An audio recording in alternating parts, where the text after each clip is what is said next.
And I believe we are good to go. I believe we're all set, and everyone is already confirming that if the audio sucks, they will Yes. definitely tell me.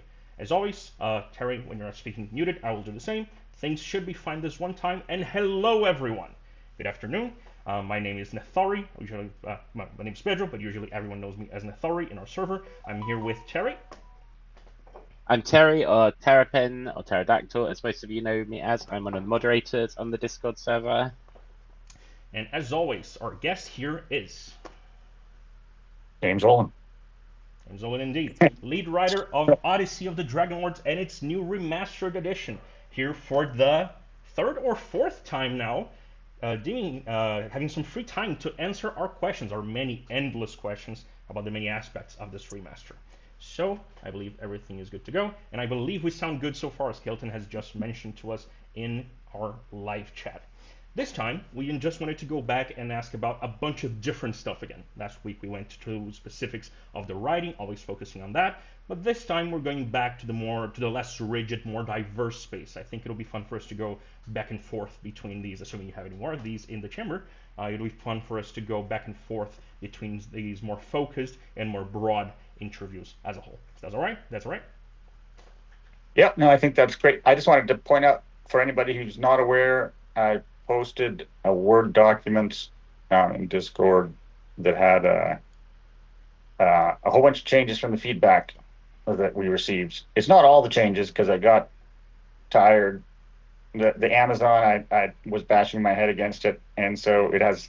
I know it needs more, but so actually, I'm sure all of them need more. But that's but it is not the final draft. But I wanted to get people's feedback on the general direction.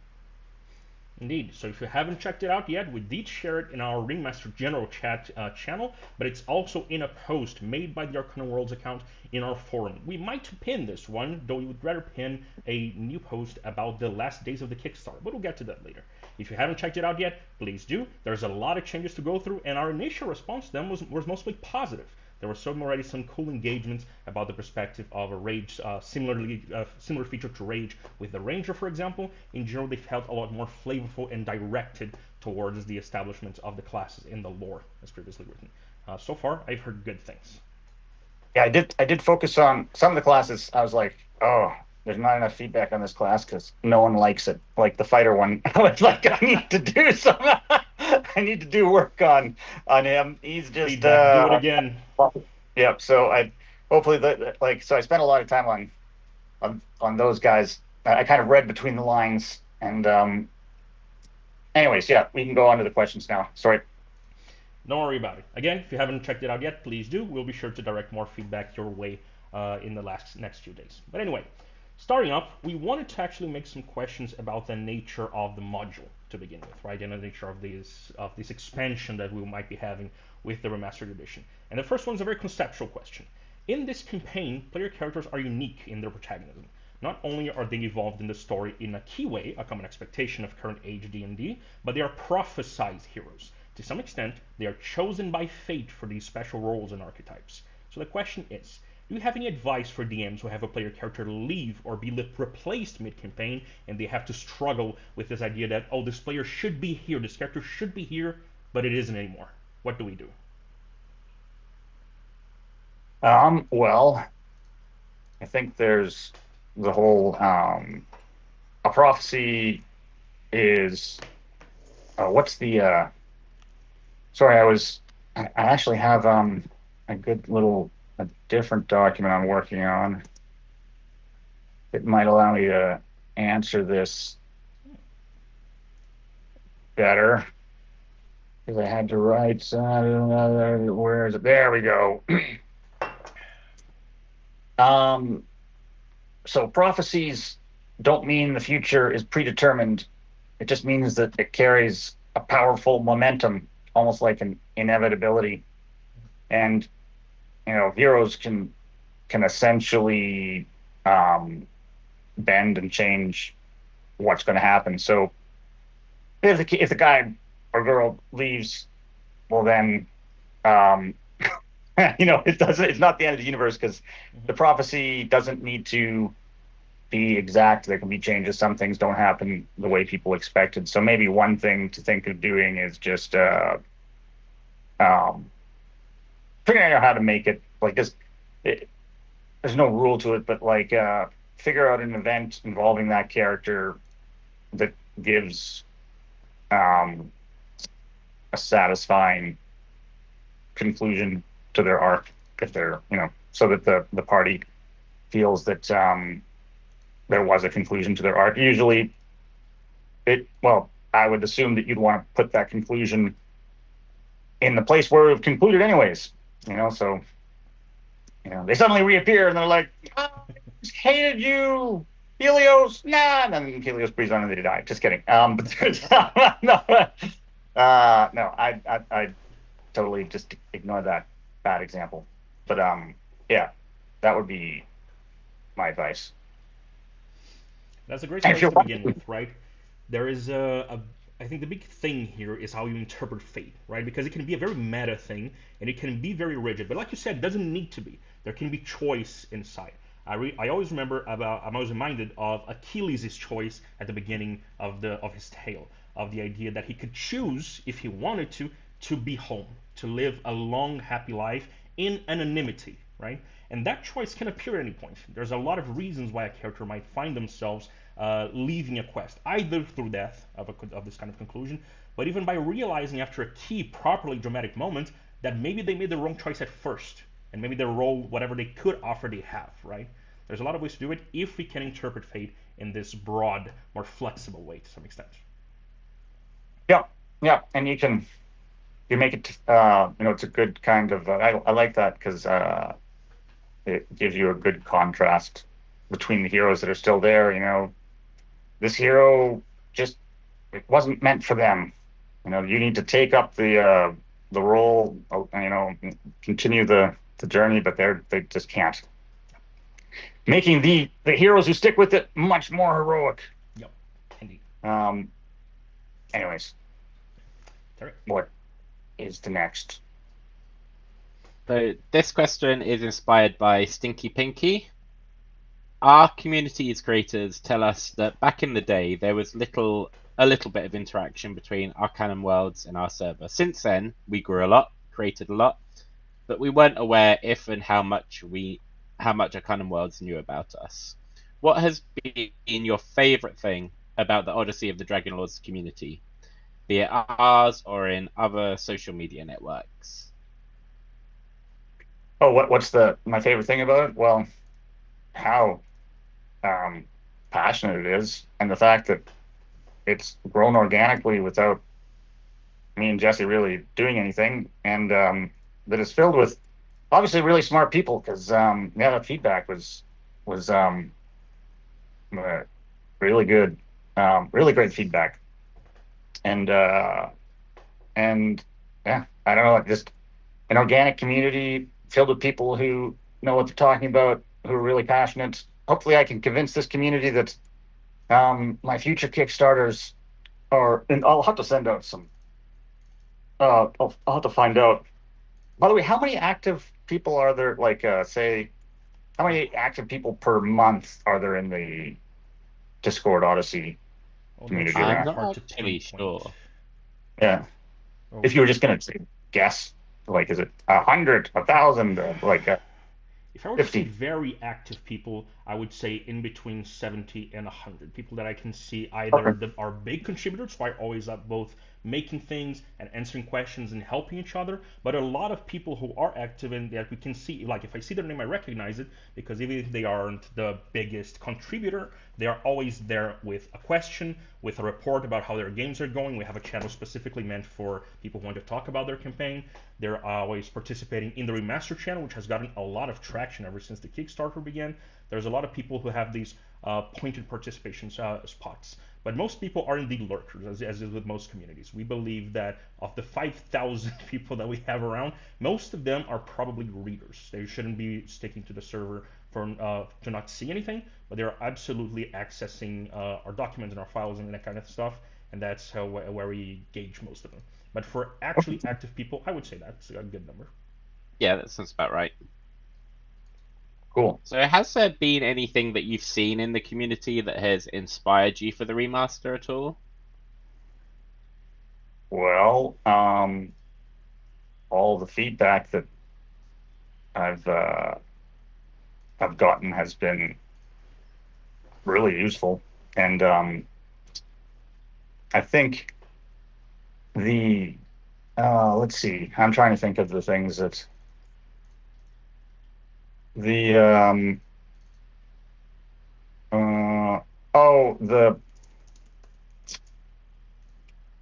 the epic paths. I knew I needed to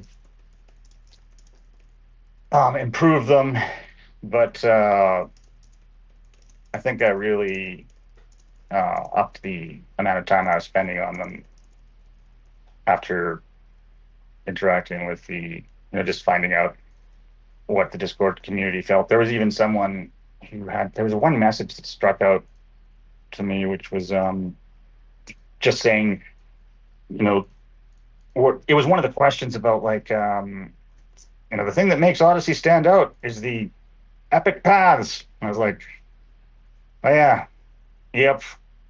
So I should be putting more energy behind that one. So I guess, I've been definitely putting more energy behind the epic paths, and then I think a lot of the like I put more energy into, because I was putting almost all my energy into post Battle for Mitros, but then I put a crap ton of energy into the entire like Odyssey through the Cerulean Gulf and Forgotten Sea. Actually, I might send out just to the Discord group. I got Mikhail has given me the new and improved Island of the Dragon, which now connects with the PDF that showcases the Area of the Rock and the Garden of Helios, and then on the other side, Typhon the Maw. But the Island of the Dragon, it's crazily like it's way more. I think it's the other one's doubled the content. This one's like more than triple, and it's got new art and maps. I even got, the reason I hadn't sent it out yet is because I was waiting for John Stevenson's cross section of the Kraken's lair, which shows like the little tunnel at the top, and then it goes down into the depths and everything. It was just as awesome as I thought he was going. I was like, so he's anyways, it's not meant to be. It just basically is kind of like a little.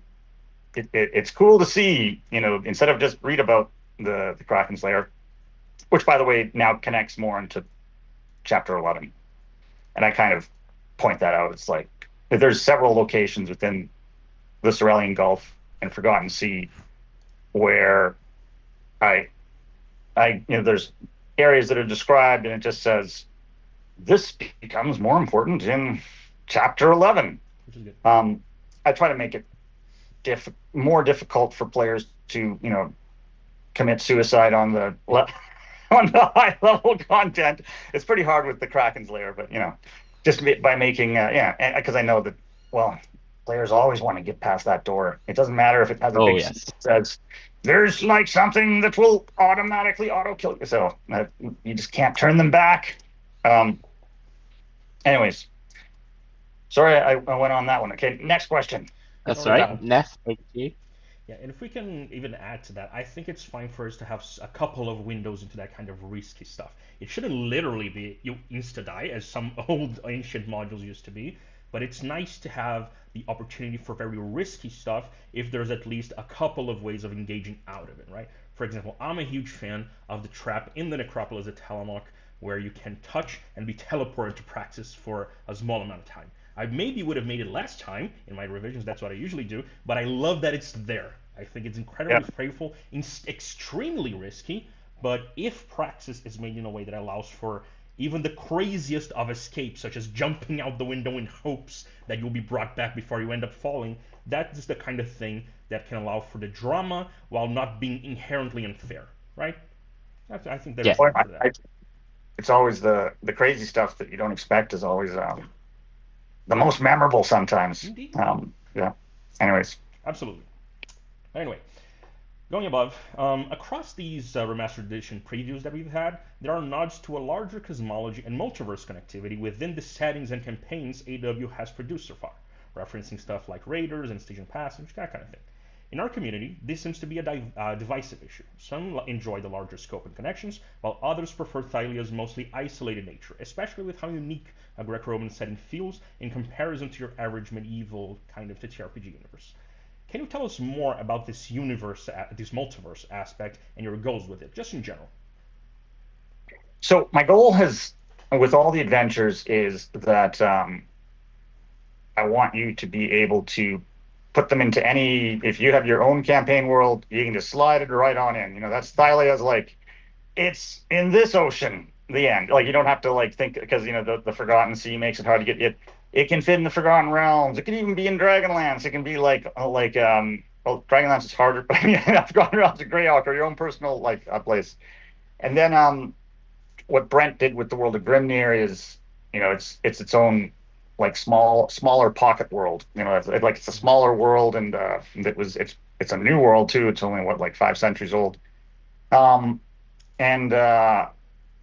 Stygian Passage, well, takes place in the Nine Hells, and that's not on any world really. The introduction to it is very, you can fit it into, again, almost any world. So that's been I want to continue that because at the end of the day, I'm not trying to create a giant world with everything described. I'm more trying to create adventures that people can use in their own worlds. But at the same time, I'm like, if you want to have connections, I'm trying to keep the connections as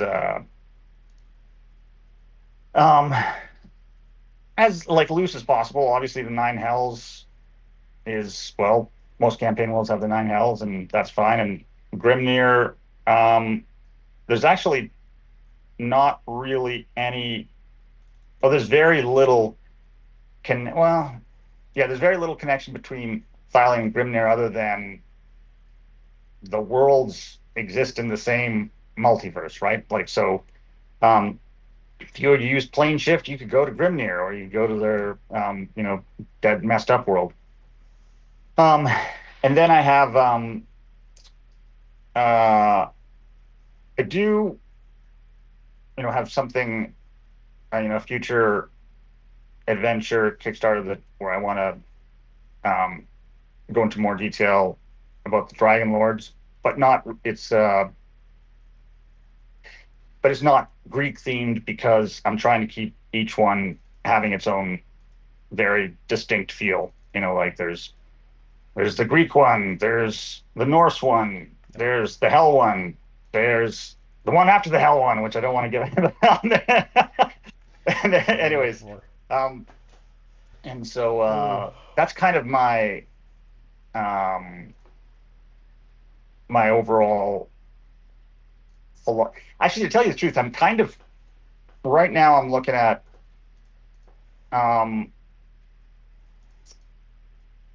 my other settings that I've been thinking about for the future or have worked on. Actually, are pretty good for just being in the middle of nowhere on the water, like an island or like a small continent or whichever. And I was like, you know what? The Pacific Ocean is a good template for this because, well, it's huge and vast and it's got huge separation, but you can have your small land masses like a New Zealand, which would be the equivalent of Thalia, or or you can have your Hawaii, which is much, and I like those smaller settings because as a dungeon master, it allows you to not have to worry about them, going off and going wherever they want to go until at least they're higher level. So you have that's one of the big reasons I really liked Curse of Strahd. It's because the valley was very constrained by the so when your players were like, I'm going to try to go off track, which is usually not a problem with more with older, more mature players, but with younger players, like my son's been playing, and when you're younger, you want to do crazy crap all the time. And so having the the guardrails that aren't obviously guardrails is a good thing, because you don't want to feel like you're constrained. There's a glass wall that you're bouncing off, but you do want to kind of constrain players in a more natural method. Anyways. Yeah, which is good. There's always a fine line to thread there for sure, right? I think Odyssey's kind of lock and key system is a good compromise in that sense, and I'm happy to see that this is still a topic that has a place in your mind, right? I think this ability that we had in Odyssey to have you get a starting point, and then it unlocks a few options, and then there's another one, and unlocks more options, and so on. It's a very healthy way to go about it, I think, because some players need them for sure. Some players need them. Anyway. In that vein, you kind of answered this a little bit already, but maybe you would like to go into more detail. Because one of the concerns that people have with this multiverse is it's how much it will lead to altering the current setting in a way that is less than coherent, right? It's this idea of prioritizing the connectivity of this Arcanum Worlds multiverse in spite of the current campaign in the current setting. Should we be worried about that? Nah. If you don't want to, there's no, like, if you just want to keep your Thylia the way you want your Thylia to be, that's the way it'll be. It's not you don't have to make Reavers of Oath and Ruin a prequel. You can, well, if you end up getting the book, you could just use it as its own adventure, or you could have it lead into something else, another campaign world, or you could have it lead into Thylia, but it's not it doesn't affect that at all. And same with the Nine Hells. But I do have a few more devils in Odyssey, but that's because Yugoloths are actually not part of the SRD. Now there's a couple things where I was like, whoa. Actually, I'm wondering if I can just get away with troglodytes, because I'm like, really? Troglodytes? This is ridiculous. I don't want to have to put a troglodyte stat block at the end of the, but I'm trying to, I don't know if anybody has an opinion. I could probably get away with just putting troglodytes, because it's not like Wizards of the Coast owns that name, but yeah. Anyways, but Yugoloths, like, I tried to pick some good replacements for them, because I know, like the Ultraloth in the Prison Cube is pretty cool, so I try to make sure that his replacement is just as cool, while not opening me up for getting punched in the face from Wizards of the Coast. Anyways, I hope that yeah, that helps. Thank you. The next question is inspired by Kalaton. So Thylia and Kentamine are both quite hands-off parents, but the latter does finally intervene in the campaign after the deaths of the twin titans. Why did Kentamine rage after the death of the twins, but not in defense of his other children against the torture they suffered? Well, you know how, like, it was sibling rivalry that went too far, and they're also the last two. Well, no, his other children are still alive. They're just one suffering in a volcano, one suffering pulling Lutheria around, see, they haven't died. They're just all like getting tortured. Yeah, they're just all in a lot of worse places. Yeah. So one's pulling Lutheria's barge, one's smushed on one of the levels of Praxis. The other's in a volcano called Chelsea. Those are the three that immediately spring to mind. But I think there's the the fact that the players are kind of representing, the foreign elements, and then they've done what no mortal's been able to do. So it's kind of, there's a lot of firsts, and mortals, especially the players who are, by foreigners I mean, well, unless you're playing a campaign where everyone's a satyr and a centaur and all that, but like for the, it's not really like a squabble between siblings or between the ancient peoples of Thylia. It's more of a defeat of the most powerful titans that have been there since the beginning by people that may not have even been around a few centuries ago, well, 5 centuries ago. So it's like, I think that's, it's the, how you're just, you're more protective of your clan. Yeah. Or your. Yeah, that makes sense. But and you can you also still, find, sorry. You still fight with, how like, it's like the, for anybody familiar with like Alan Moore's Watchmen, I'm spoiling it, but at the end, he stops possible nuclear war by uniting humanity by introducing aliens, because that unites, it's like if family members will beat the crap out of each other until somebody outside the family comes out, and then they all unite. And same, like it's a country or like, so it just goes down the line. I think that's, anyways, sorry. Yep, long answer. That's right. So along a similar vein, is Thylia aware of what's happening in the world, and would she have thoughts or opinions on any of the events of the game or the actions of the Titans, or is her presence, or is her remaining presence after death too limited? Is Thylia? I would say that yes, she is aware, but like, I think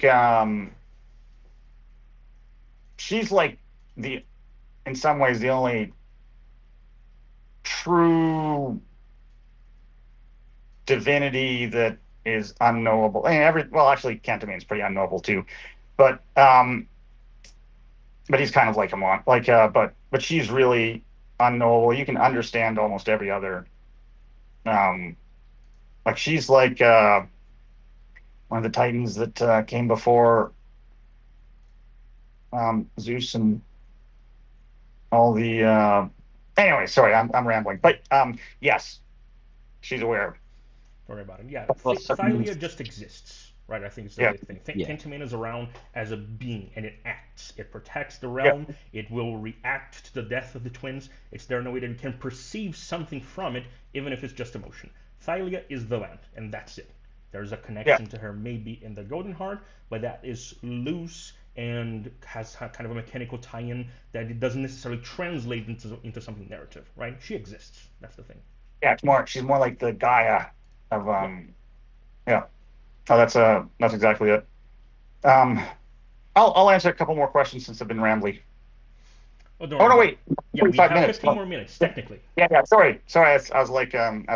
Okay, Keep so on a going. couple more minutes will be like 10 more. We're good. Don't worry. Yeah, go 15 more minutes. Yeah. Don't worry about it. A little bit more about the lore and about these remaining Titans. By the way, another one is holding a Praxis in a cool Atlas reference, in my opinion. It's the one I like the most. But I mentioned him. I somewhat between the levels of Summon's Tower. Yeah. That's the one.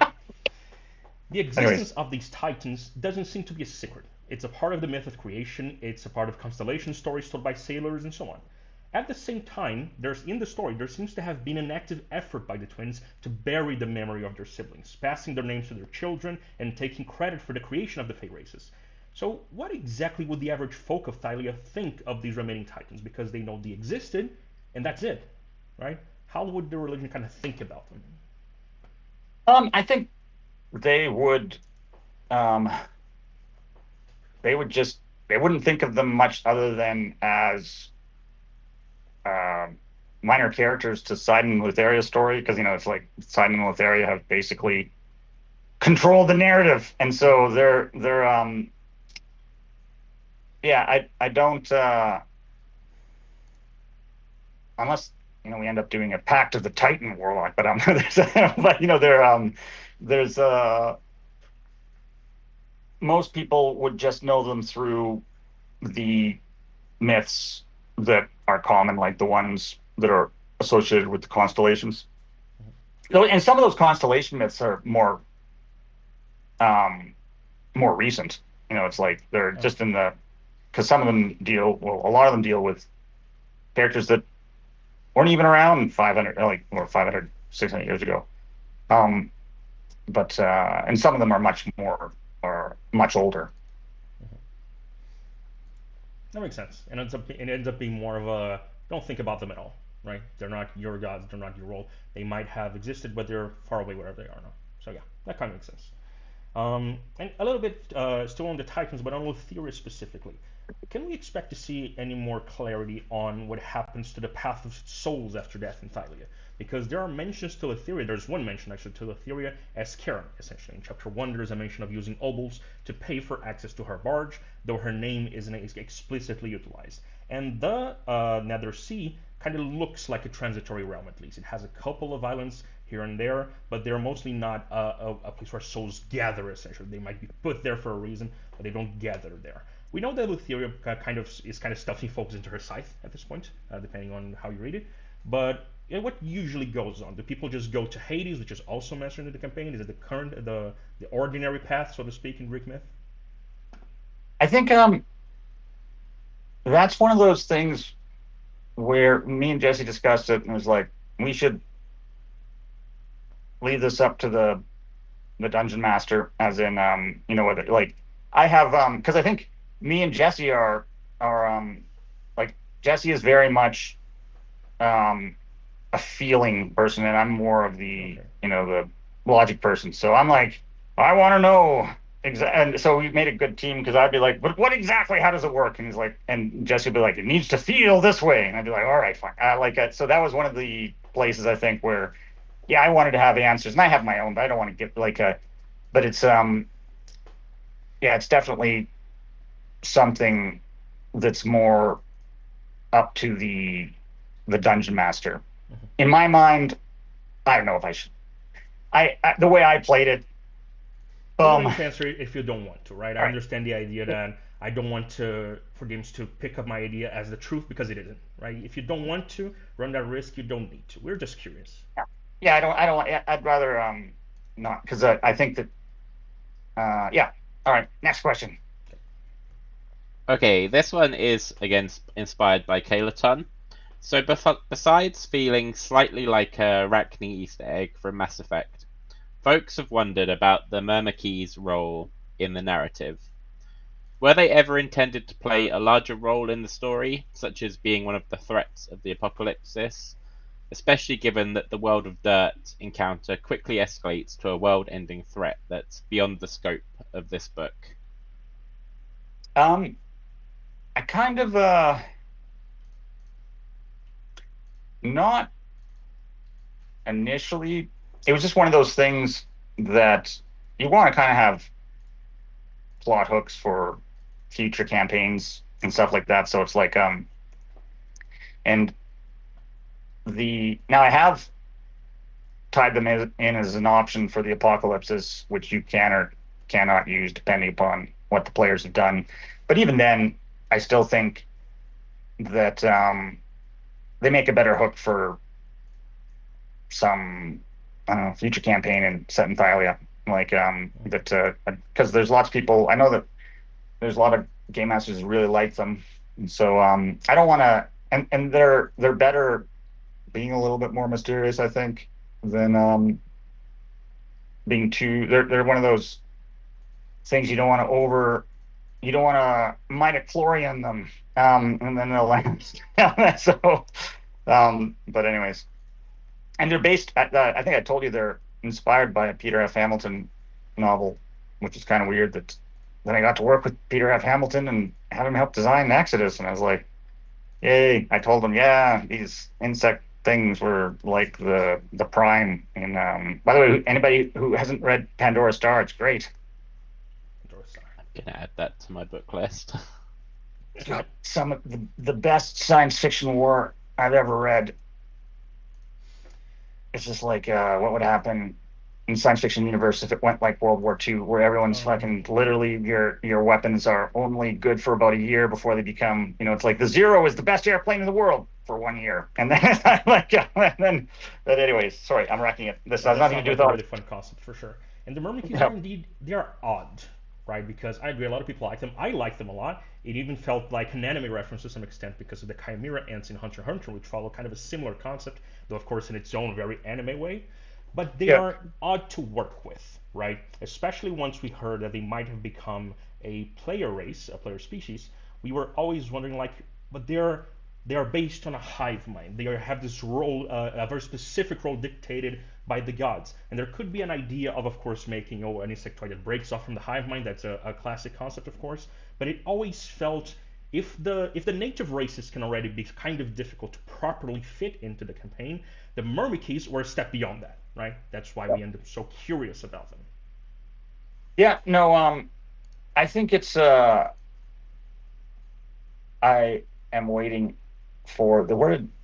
I lowered all the Kickstarter. Where is it right now? I'm on the but yeah, no, the Myrmidons is definitely I've had to go through the Gigan itself was difficult, but I think that one works. And the Myrmidons will be more difficult. But still, it could be. I think it's possible to.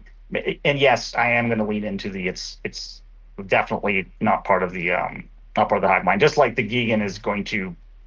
He's going to be. You know how the Spartans let the children that were not perfect on the rocks to die. Yeah, because you're smaller, because you can't be like having big, large size. Like, so, that makes sense. I still want you to be kind of like the Goliath, as in, you have all the benefits of being, but for you're, right? Yeah, you weren't raised by the Gigans, because that way it fixes a lot of stuff. Now, I'm gonna put something in there that's like, if you talk to your game master and they're willing to, change things up and deal with all the complexities of that, I'm fine with that. But to make it the default version of the Gigan is easier on the game master. That's what I always do. It's like you can always change it, but you don't want to make the game master's job too difficult. And well, yeah, it is. It's a pretty complicated world already to have hey, look at I'm going back to anyway, sorry. What's the next question? Sticking with setting specific species, they're all a fun addition to the player options roster, and they face unique challenges in Odyssey of the Dragonlords, some of which we've discussed on previous interviews. So if the 3A end up being implemented... Sorry, I've just lost the question there. Did you just delete it? Oh no, sorry. If the 3 end up being implemented as they are more nymph-like and humanoid, are they more nymph-like and humanoid with bee wings, or insectoid like the Myrmidons? Or are you talking about the bee people? Yeah. So I have been, that's not on the current, or is it? No. It's just an if question. No need to worry. No. I think they are going to be. Okay, I'll be honest. I haven't. I like for the species. I kind of. It was because you have to come up with a cool concept and then make sure the concept works. But beyond that, I've been so busy with everything else that there's a lot of stuff. I'll probably because Drew wants to do some work on the book again, and probably create a myth for these people. Drew, we need a myth for them, and then I'll work it in. Anyway, so yes, they do not yet exist in the world of Thalia until that. Not solid enough yet, for sure. Yeah. That's up Don't to you. worry. Maybe, hopefully, we'll get to see how the bee people actually work eventually. And here's our last one significant question and one very, very short, fun, silly question. Last week, we put a pin on a significant question about the lore. Game of the Gods, the myth about Bambichira taking divinity from the twins. What exactly happens that allows her to do that, since the last game doesn't seem to have had an explicit result? How exactly does it work? Or does she take So why don't I send a Word document to the Discord group where I explain my thoughts on it so I don't butcher it right here.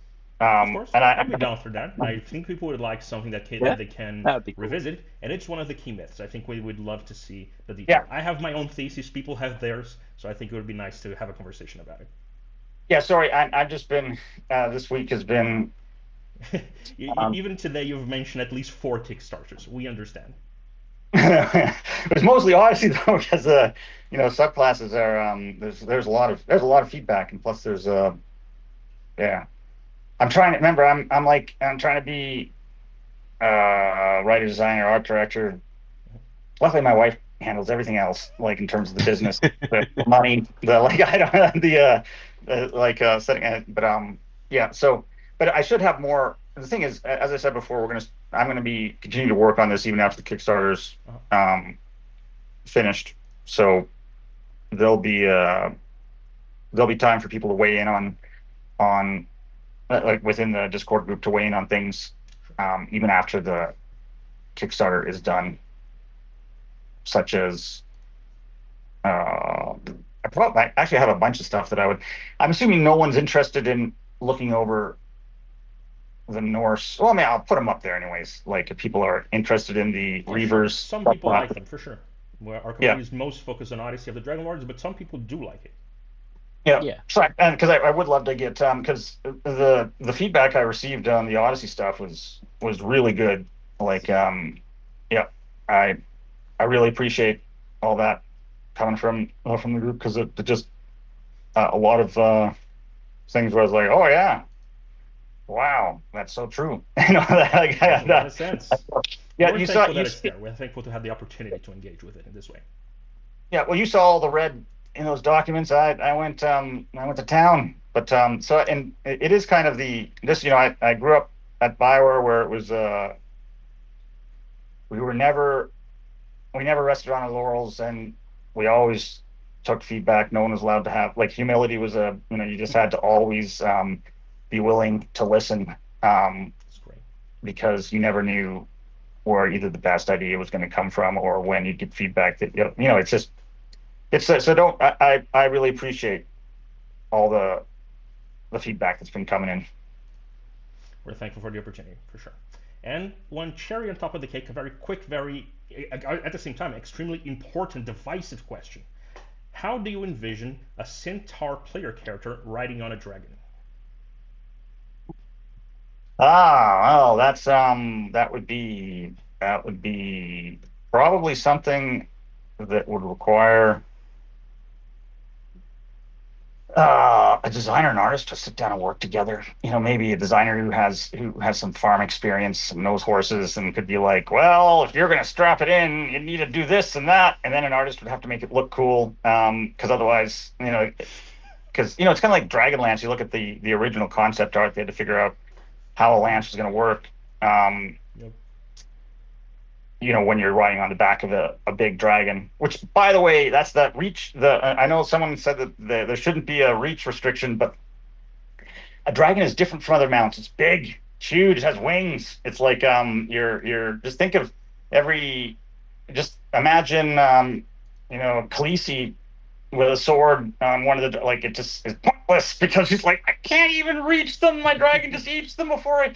So I know that. Anyways, sorry, I'm just. That was one. I should respond. I was going to have an addendum where I was like, "Hey, I didn't do this because I disagree because of X." Just but then I was like, "I'm really tired and it's Friday night and I just don't have time to do that." But yes, I might do that later, where because there was some feedback where I went back and forth, and I was like, "No, I'm not going to do this because of." But I always considered it, like and that was yeah. Anyways. Yeah, I'd love to engage with that one too. I'm sure we'll have an opportunity to do so. But the Centaur thing has always been a large curiosity of our community. There might be room for a special saddle on top of the dragon with the first couple of legs above the wings and the bottom legs behind it. There's been talk of a special sort of carriage. There's been talk of literally having a way for the dragon to have a net of sorts for the Centaur to ride into. There's been all kinds of possibilities and designs and curiosities about that one. But anyway, or maybe dragon has a special birth defect so that the Centaur can just like slot in like an action figure slots into an Odyssey. But anyways, yeah. And one thing which I'm not ignoring is I know that there has been talk about the different mature topics that come with an Odyssey and making sure. And I will be addressing that as well, but not right. Probably not before the end of the Kickstarter, just because there's this. It requires voting. Pretty good, but I'm not. Yeah. So everyone knows, like, Pedro's really made me understand how important that is to the community. So I don't want to sweep something that's important to the community under the rug. I would rather us have a long relationship, beyond just Odyssey Dragon Lords. I would love to get many people into, and I know I won't get everybody because they won't be interested and they'll be like, that's dumb. But like, that's fine. But I don't want to lose the trust of the community, and that's why this Odyssey has been a good experience, because it's unlike it's been a dangerous one because I can't upset the fans because I like it, and so I have to be, but at the same time I have to be, you have to be creative, but you have to have your own vision. You also don't want to, create Jar Jar Binks and midichlorians and sink everything into the like there's but by the way, I'm not really making fun of George Lucas because he's like one of my heroes. In fact, well, you probably know I'm an enormous Star Wars nerd. And that doesn't stop the fact that he made some big mistakes, but like, whatever. I make mistakes every day. So it's like, that's why I get annoyed when people are like, he's such I'm like, no, he literally created modern Hollywood, like the sound, the special effects, the way blockbusters are done. And he was a good guy who cared about the creatives. He literally went, stop it. Anyway, sorry. Anybody who doesn't. Don't worry about it. Lucas deserves better. I agree. Yeah. Anyways, I should get going, but of course. Yeah. Once again, thank you for being here. And this is great to hear. Plain and simple. Yep. And it's been great. Very much so. It's been great just talking to everybody. Maybe I'll get Jesse on board at some point when he's not killing himself on Exodus. But all right. Okay. I'll talk to all of you later. Yep. Thank you. Bye-bye. Thank you for being here. And that's it for today, everyone. I hope you guys have enjoyed it. As always, I believe that now our transmission is a little bit weird because of how I've set up the cameras. Don't worry about it. We'll be over in a second. But I hope you guys have enjoyed it. I hope the audio has worked a little bit better this time. And I hope anyone who has had some concerns about the multiverse stuff, about the sensitivity stuff, knows that we will be trying to engage with it in our best, right? I am just helping them a little bit, as I've announced in the server these last couple of days. But Ohlen has been just as receptive to criticism in private as he has been here in these conversations that we've had, in the server that we've had. And at the same time, for people who like that side of the content, for people who like that Odyssey of the Dragon Lords and Arcanum Worlds in general engages with mature themes, know that we also don't want to erase that kind of thing. That's not the point of this at all. This is a situation where I believe you can have your cake and eat it too. You can have meaningful content that engages with mature themes and at the same time does it in a grand and workable enough way that it is meaningful to the content that we consume and therefore justifies its existence. I hope we can do that and a lot more together. You, me, the community as a whole, and James, to make this remastered the best thing that it can be. Again, thank you guys for being here. We'll see you soon. And join our Thank server. you. The link is in the description.